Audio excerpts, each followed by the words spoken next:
Assalamualaikum warahmatullahi wabarakatuh. Sobat Muhammadiyah, zikir dengan suara keras selesai sholat wajib menurut Ibnu Abbas biasa dilakukan pada masa Rasulullah SAW.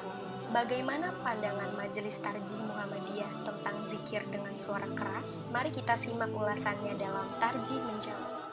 Berkenaan dengan masalah zikir yang dibaca keras setelah selesai melaksanakan sholat wajib, memang terdapat hadis dari Ibnu Abbas yang diriwayatkan oleh Imam Bukhari.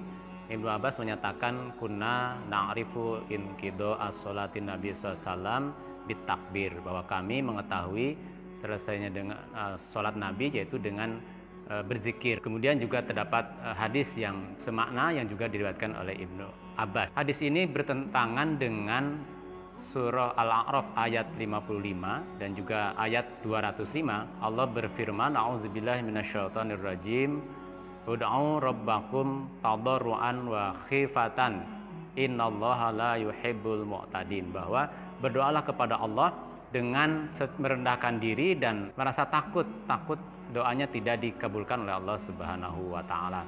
Jadi ada kalimat khifatan, tadarruan wa khifatan.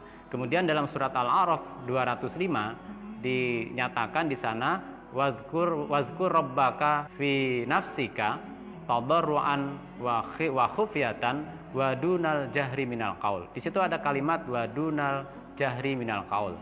Berzikirlah kepada Tuhanmu di dalam dirimu dengan merendahkan diri, kemudian merasa takut, merasa khawatir, wadunal jahr minal qaul, dan tidak dijaharkan, tidak dikeraskan.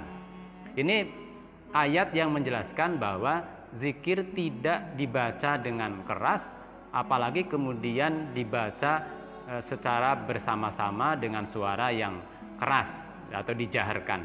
Kemudian juga terdapat hadis riwayat dari Abu Musa al-Ash'ari. Ia menyatakan kuna ma Nabi SAW fi safar, bahwa kami bersama Nabi Muhammad SAW dalam satu perjalanan. Kemudian waja'alan nasu yajharu bitakbir, orang-orang kemudian berzikir dengan suara yang keras. Lantas kemudian Nabi mengingatkan, irba'u ala anfusikum, rendahkanlah suaramu, innakum la tad'una asamma aw ghaiban, bahwa kamu tidak berzikir, tidak berdoa, tidak meminta kepada zat yang tuli, kemudian zat yang gaib. Innakum tad'una sami'an qariba, bahwa engkau meminta kepada zat yang maha mendengar dan maha dekat dengan kita.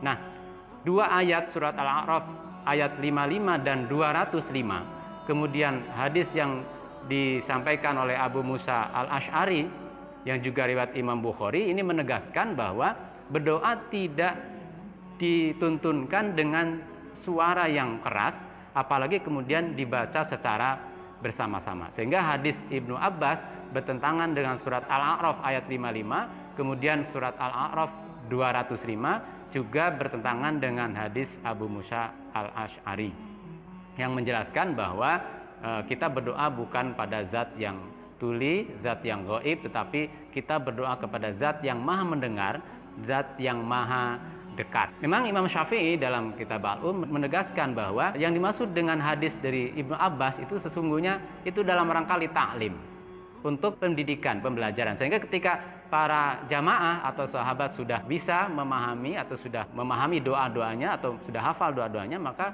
mereka dituntunkan untuk juga berzikir dan berdoa secara sir atau secara perlahan, tidak dibaca dengan suara yang keras, apalagi kemudian dibaca dengan suara yang secara bersama-sama dengan suara yang keras.